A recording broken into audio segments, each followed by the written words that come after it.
Muito bem, vamos agora contextualizar os parágrafos 1º e 2º do artigo 14. Vamos lá. Olha só, conforme nós vimos, o alistamento e o voto podem ser proibidos. Para quem? Proibido para o estrangeiro e proibido para o conscrito, ou seja, para aquele que está no serviço militar obrigatório. E aí, ó, esses daqui são chamados de inalistáveis. Inalistáveis, aqueles que não vão se alistar e, por consequência, não podem votar. Tudo bem? Inalistáveis. Então, essa galera tá proibido. Me ajuda.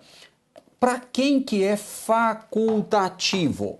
Primeiro, para o analfabeto. Para o analfabeto. Para aquele que tem mais de 70 anos. E para aquele que tem mais de 16 e menos, deixa eu dar uma melhoradinha aqui nesse 8, menos de 18 anos. Quanto ao facultativos, note, facultativos no plural, por quê? Porque estamos falando do alistamento e do voto. Aqui o que acontece? Ó, eles podem tirar o título e votar, eles podem tirar o título e decidir não votar, e eles podem decidir não tirar o título, logo também não vão votar. Percebeu? No caso do facultativo, eles têm essas três ideias.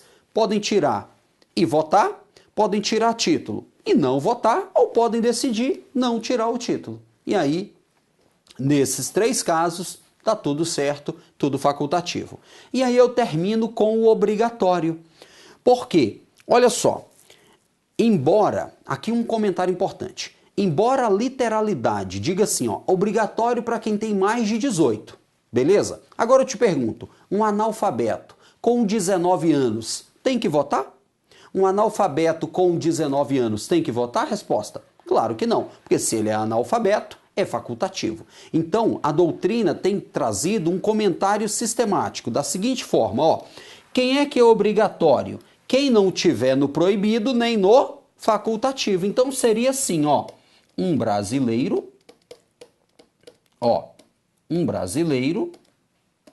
não conscrito, percebe? Não conscrito, que mais? Alfabetizado, porque se for analfabeto é facultativo, que mais? Alfabetizado, que tenha entre 18 a 70 anos. Percebeu? Porque menos de 18, facultativo, mais de 70, também facultativo. Agora, cuidado! Essa questão que eu fiz aqui é para que você veja como a doutrina tem interpretado sistematicamente. Mas caiu na prova a literalidade do 14, parágrafo 1º, responda, tá correto. Fechou? Tudo bem? Então, fechamos essa análise muito legal, bem tranquila e vamos seguir. Antes de eu passar para o nosso próximo tópico, eu de novo ressalto. Se você tiver alguma dúvida, entra lá no fórum de dúvidas e pode me chamar, beleza? Você não está sozinho na caminhada, a gente está junto, beleza? Vamos lá. Agora, nós vamos tratar de condições de elegibilidade. Um ponto importante. Condição de elegibilidade, aqui nós vamos falar da chamada capacidade eleitoral passiva. Ó, a capacidade eleitoral, ela pode ser ativa ou passiva. Na capacidade ativa, eu posso participar ativamente, votando, apresentando um projeto de lei, participando de um referendo, de um plebiscito. Já na capacidade eleitoral passiva, eu vou receber votos, eu vou me candidatar. É por isso que nós chamamos que aqui existe a elegibilidade. Entretanto, para eu me candidatar, eu preciso atender a algumas condições que a Constituição impõe.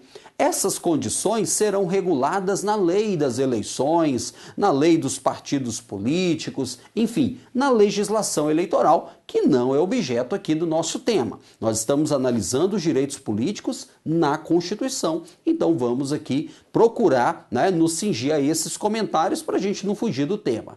As condições de elegibilidade, detalhe, não se confundem com as hipóteses de inelegibilidade. Lembra que nós fizemos no início aquele quadro geral, aquela visão, ó? O que é elegibilidade? É participar de forma passiva, recebendo votos. O que é inelegibilidade? É a proibição de se eleger. Então não confunda condições de elegibilidade com hipóteses de inelegibilidade. Inclusive, isso é importante porque as condições de elegibilidade serão tratadas em lei ordinária. Já as hipóteses de inelegibilidade devem ser reguladas, aquelas que estão na legislação, por meio de lei complementar. Isso é muito importante. Fica atento. Vamos lá. Então, olha só. São condições de elegibilidade na forma da lei. Lembra? Essa lei aqui vai ser uma lei o quê? Ordinária. Não precisa de lei complementar. Por quê? Porque não é hipótese de inelegibilidade. Vamos lá. Primeiro, a nacionalidade brasileira. Por quê? Porque nós acabamos de ver que os estrangeiros são inalistáveis. O que mais? O pleno exercício dos direitos políticos. E aí, ó, nós vamos ver daqui a pouquinho o artigo 15. O artigo 15, ele vai mostrar para nós algumas hipóteses de perda e de suspensão de direitos políticos. Então, quando ele diz, olha, você tem que estar no pleno exercício dos direitos políticos, significa, não pode estar com os direitos políticos nem suspensos, nem perdidos. E a gente vai ver isso daqui a pouco. O que mais? O alistamento eleitoral. Ora, se eu não posso votar, eu não posso ser votado. Lembra que é por meio do alistamento eleitoral que eu me torno cidadão no sentido técnico, no sentido próprio da palavra? Então, quem não pode votar, não pode ser votado. Agora, detalhe, nem todos aqueles que votam podem receber voto. Vamos entender isso? Olha um detalhe, por exemplo, vamos imaginar um menor de idade com 17 anos.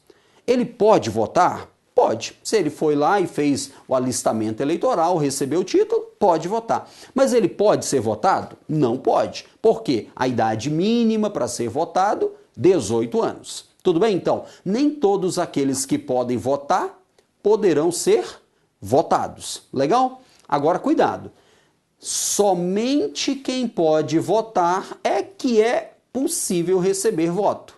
Veja, como o alistamento eleitoral é uma condição de elegibilidade, quem não pode se alistar também não pode se eleger. Legal? O que mais? Domicílio eleitoral na circunscrição. Cuidado com esse detalhe aqui, ó. A Constituição fala de domicílio eleitoral.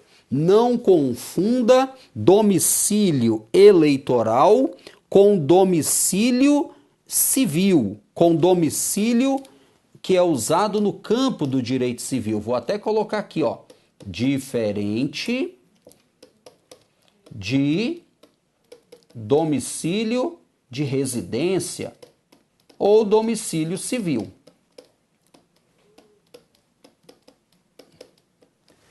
Olha só. O domicílio eleitoral é bem mais amplo do que o domicílio civil. Por quê? Eu posso demonstrar domicílio eleitoral por meio de vínculos políticos, sociais, familiares, afetivos. Você fala assim, Wellington, me dá um exemplo. Beleza, deixa eu te falar. O domicílio eleitoral é o local onde eu vou registrar meu título eleitoral e é o local onde eu, em tese, vou votar e também, em tese, poderei ser votado.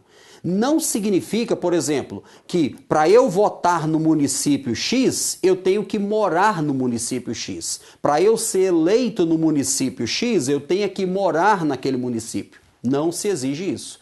É perfeitamente possível o candidato morar no município A e se eleger para o município B, desde que lá no município B ele tenha o seu registro eleitoral, o seu título esteja registrado ali.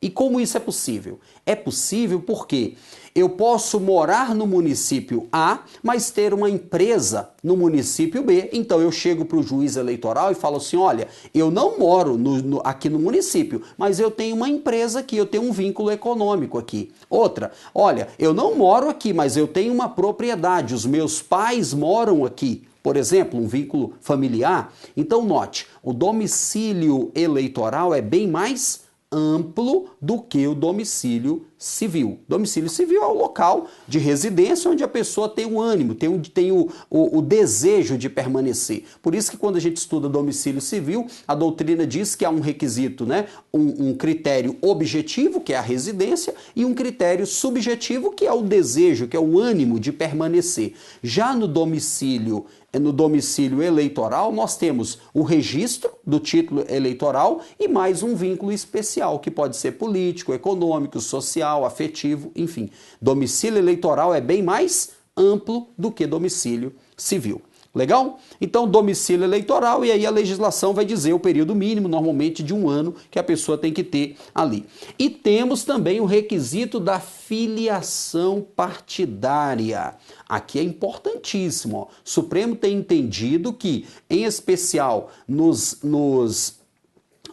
casos de mandatos eletivos pelo sistema proporcional, por exemplo, deputados e vereadores, o Supremo tem entendido que o mandato pertence ao partido, né? Porque quando o cara vota, ele não vota diretamente no candidato. Embora ele coloque o voto no candidato, o voto vai para a legenda. E aí o partido, né, com aquela ideia de lista aberta, que é o sistema que nós adotamos, sistema proporcional de lista aberta para deputados e vereadores, né? Então, nesse sistema eleitoral, o Supremo e o TSE entendem, o mandato pertence ao partido. E veja que é condição de elegibilidade o cara se filiar ao partido político. Isso impede a chamada candidatura avulsa ou autônoma. O que é isso? Candidatura avulsa ou autônoma seria uma pessoa se lançar candidato sem estar registrado em partido político. A nossa Constituição não admite isso. É necessária a prévia filiação. E aí, a legislação eleitoral vai definir prazos mínimos de filiação. No caso, o prazo na legislação eleitoral é o prazo de 6 meses. Tudo bem? Então, filiação partidária. Eu vou até colocar aqui, ó. Vou até colocar aqui, ó, impede a candidatura avulsa. Beleza? Que é aquela que o cara se candidata sem estar registrado para o partido político. Agora, nós vamos tratar de um dos temas mais cobrados. Bem tranquilo, mas muito cobrado, que são as idades mínimas. As idades mínimas para concorrer a cargo eletivo. Olha só, a pessoa que pretende se eleger, além dessas condições básicas de que tratamos, ele tem que atender a uma condição etária, uma idade mínima. Então, se eu quero ser presidente, tem uma idade mínima. Se eu quero ser vereador, tem outra idade mínima. Se eu quero ser governador, outra idade. Vamos dar uma olhada? Olha só, as idades vão da maior, 35, à menor, 18. Então, ao contrário, de 18 a 35. Vamos começar por aqui, ó. 18 anos para quem? Para quem pretende ser vereador. Note que o vereador está sozinho aqui. Não são para mandatos municipais, é somente para o vereador. É comum a banca examinadora colocar prefeito e vereador junto. Pensa bem. Prefeito não anda junto com o vereador, não anda. Se colocar no mesmo grupo, você coloca o prefeito, ele diz, saiu do grupo. Viu aquelas pessoas? Você coloca no grupo, aí, fulano saiu do grupo. É prefeito e vereador. Então, se na prova colocar, você já sabe, não participa do mesmo grupo. Vereador, 18 aninhos. Wellington, e prefeito? Bora aqui, ó. Prefeito e vice sobe para 21 anos. Quem? Deputados, federal, estadual ou distrital, prefeito, vice e o juiz de paz. Juiz de paz é aquele que celebra casamentos. Tem uma normativa constitucional lá no artigo 98, né? Ele não tem função jurisdicional, ele é eleito, né? Por isso que a Constituição está aqui como requisito de elegibilidade, coloca aqui como requisito de elegibilidade. Então, peraí, 21 anos, deputado, prefeito vice e juiz de paz. Wellington, e se for governador de estado e do DF e vice? Governador e vice, 30 anos. Beleza? E lá no topo temos 35 anos. Para quem? Presidente e vice e senador. Essas são as idades mínimas para poder concorrer. Uma questão que a gente pode destacar, e aí só a título para agregar o conhecimento, a regra é que a comprovação dessa idade dar-se-á no momento da posse. Beleza?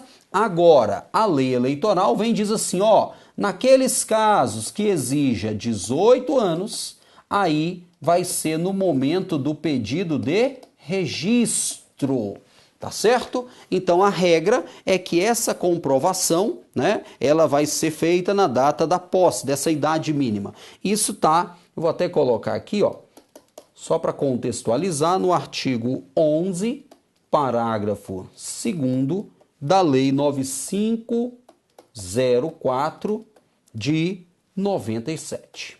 Beleza? Então, regra. Quando é que eu tenho que comprovar a idade mínima? Na data da posse. Entretanto, para os casos que exigem idade de 18 anos, é no registro. Então, em tese, eu teria isso para quem? Para o vereador. Legal? Então, ó, a provinha perguntou, quais são as idades mínimas? 35, 30, 21, 18.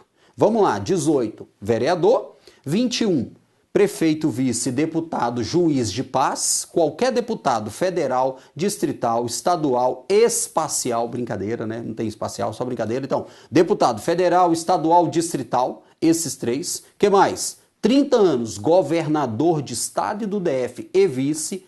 Fica atento, existe na Constituição a figura do governador de território. Governador de território não é eleito, por isso que o nome dele não entra aqui como idade mínima de 30 anos. Significa que um governador de território ele pode ter menos de 30 anos? Perfeitamente. E lá no topo, 35 para presidente, vice e senador. Fechou? Beleza? Marcamos e vamos seguir. Uma notinha jurisprudencial. O domicílio eleitoral na circunscrição e a afiliação partidária, constituindo condições de elegibilidade, revelam-se passíveis de válida disciplinação por meio de simples lei ordinária.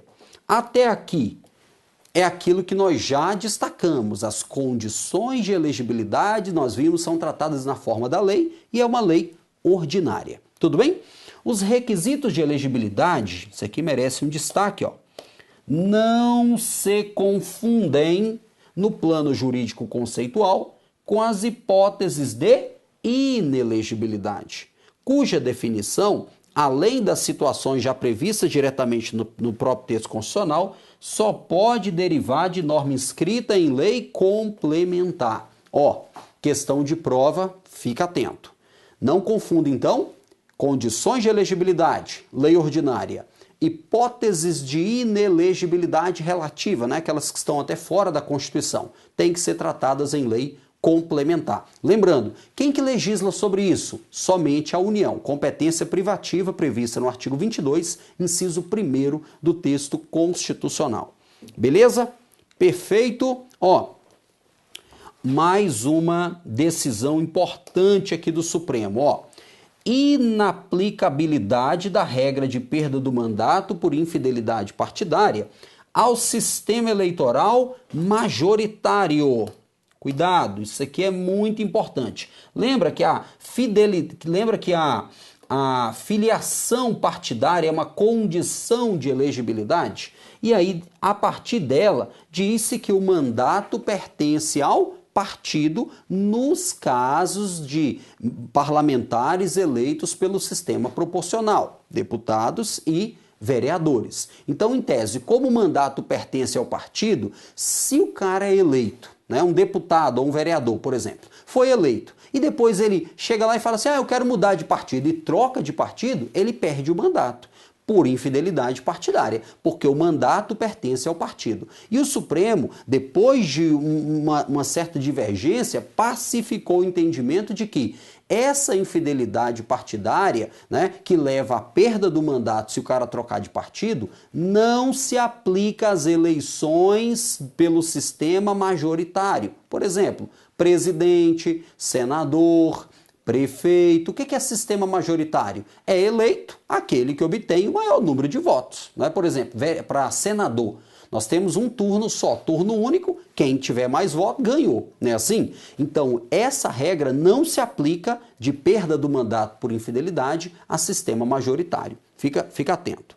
Olha só, inaplicabilidade. As decisões do mandado de segurança tal e tal e no mandado de segurança 2604 tiveram como pano de fundo o quê? O sistema proporcional, que é adotado para a eleição de deputados e vereadores. As características do sistema proporcional, com ênfase no voto obtido pelo partido, veja, no proporcional a ênfase é o voto obtido pelo partido, tornam a fidelidade partidária importante para garantir que as opções políticas feitas pelo eleitor no momento da eleição sejam minimamente preservadas. Daí a legitimidade de se decretar o que? A perda do mandato do candidato que abandona a legenda pela qual se elegeu. O sistema majoritário adotado para a eleição de presidente, governador, prefeito e senador tem uma lógica diversa. Ou seja, as características do sistema majoritário, com ênfase na figura do candidato, não é isso? Fazem com que a perda do mandato, no caso de troca de partido, frustre a vontade do eleitor e vulnere a soberania popular. Então, cuidado, fica atento. A regra é a perda do mandato decorrente de infidelidade partidária se aplica às eleições proporcionais, deputados e vereadores. Por quê? Porque o voto, em regra, vai para o partido, e aí o Supremo entende que o mandato pertence ao partido. Já no caso do sistema majoritário, ou do princípio majoritário, o voto vai para o candidato, inclusive é eleito o candidato que obtiver o maior número de votos, por isso que não se aplica. É claro que a gente está comentando isso, mas a própria legislação admite algumas hipóteses de justa causa para que o cara troque, por exemplo, de partido e não perda o mandato. Então é possível trocar o partido e não perder o mandato? É possível? Sim, é possível. Por exemplo, se o cara for perseguido, se houver uma mudança brusca, né, por exemplo, de ideologia do partido, né? Nós tivemos um caso com a emenda constitucional 91 de 2016, que abriu uma janela partidária temporária de 30 dias para que os parlamentares pudessem trocar de partido sem perder o mandato. Então, é a chamada justa causa. Se o cara trocou de partido e tem uma justa causa, ele não vai perder o mandato, mesmo no caso do sistema proporcional. Tudo bem? Legal? Continua comigo. Vamos lá. Aqui, inclusive tá essa ideia, O reconhecimento da justa causa para a transferência de partido afasta a perda do mandato por infidelidade partidária. Percebeu? É exatamente isso aí que eu acabei de comentar. Se o cara trocou de partido, mas não há qualquer justificativa, por exemplo, um deputado chega lá e fala, vou trocar de partido, porque eu quero, pronto, vai perder o mandato. Tudo bem? Agora, se ele troca de partido, mas ele tem uma justa causa, sabe por que eu troquei? Porque a ideologia do partido era A e agora é B, e eu não vou concordar com isso, então eu vou sair do partido. Tranquilo, ele vai trocar o partido e não vai perder o mandato por infidelidade. Também, eu estou sendo perseguido.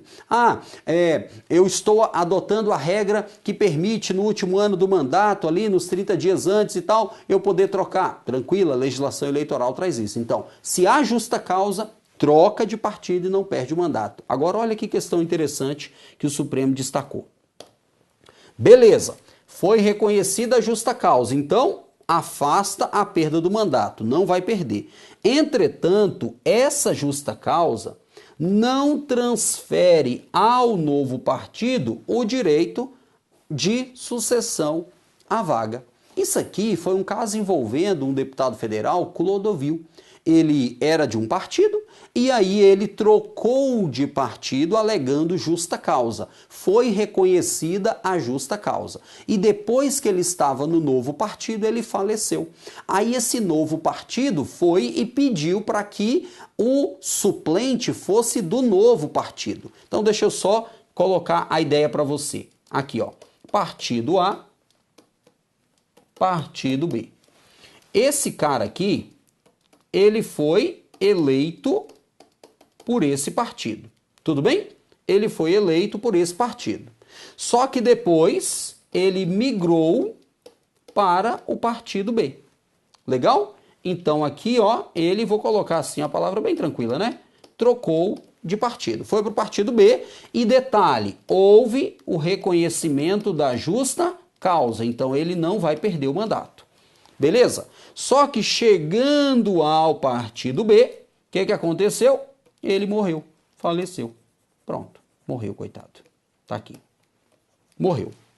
Aí o que acontece? O partido B vem e fala assim, já que agora ele estava conosco, eu, partido B, quero que o suplente do nosso partido assuma a vaga. O Supremo entendeu que não. Que a justa causa não transfere ao novo partido o direito de sucessão. Quer dizer, como ele foi eleito aqui e saiu, é do partido pelo qual foi eleito que deve vir o suplente. Tudo bem? Do partido ou da coligação, se o partido estava em coligação. Essa é a ideia. Então, cuidado com essa questão. Beleza? Vamos continuar? Vamos lá. Agora, nós vamos entrar nas chamadas hipóteses constitucionais de inelegibilidade. E primeiro ponto, o que é inelegibilidade? Retomando a ideia introdutória. Direito político o quê? Negativo. Por quê? Porque impede a participação. O que é inelegibilidade? É a ausência de capacidade eleitoral, me ajuda, ativa ou passiva? Muito bem, passiva. É o cara não poder se eleger, beleza? A inelegibilidade, lembra que eu te mostrei? Ela pode ser absoluta ou relativa. Detalhe, a inelegibilidade absoluta somente pode ser estabelecida, criada pela Constituição Federal. Já a inelegibilidade relativa, nós temos hipóteses previstas na Constituição e também na lei complementar, na lei das inelegibilidades. E eu vou te mostrar isso agora. Vamos começar então pela chamada inelegibilidade absoluta. Destaco que somente a Constituição Federal é que pode estabelecer. Beleza? O que nós temos? Inelegibilidade absoluta. São inelegíveis quem? Os inalistáveis e os analfabetos. Esses são os inelegíveis absolutamente. Me ajuda. Quem são os inalistáveis? São os estrangeiros. Lembra que nós já vimos isso? Os estrangeiros e os conscritos. Não confunda, hein? Wellington, conscrito é qualquer militar? Não. Conscrito é aquele militar que está prestando um serviço militar obrigatório. Não é aquele militar que está desenvolvendo uma carreira ou foi engajado na atividade militar. Não é esse. O conscrito é o que está no serviço militar obrigatório. Tudo bem? Então, os inalistáveis e os analfabetos, essa galera aqui, formam exatamente o grupo da inelegibilidade absoluta. E aí eu comentei, olha, somente a Constituição que pode estabelecer. Significa que a lei não pode vir estabelecer novos casos de inelegibilidade absoluta. Não pode. Agora, é possível a lei estabelecer novos casos de inelegibilidade relativa? Aí sim, eu vou mostrar isso para você na nossa próxima aula. Um abraço, eu te espero.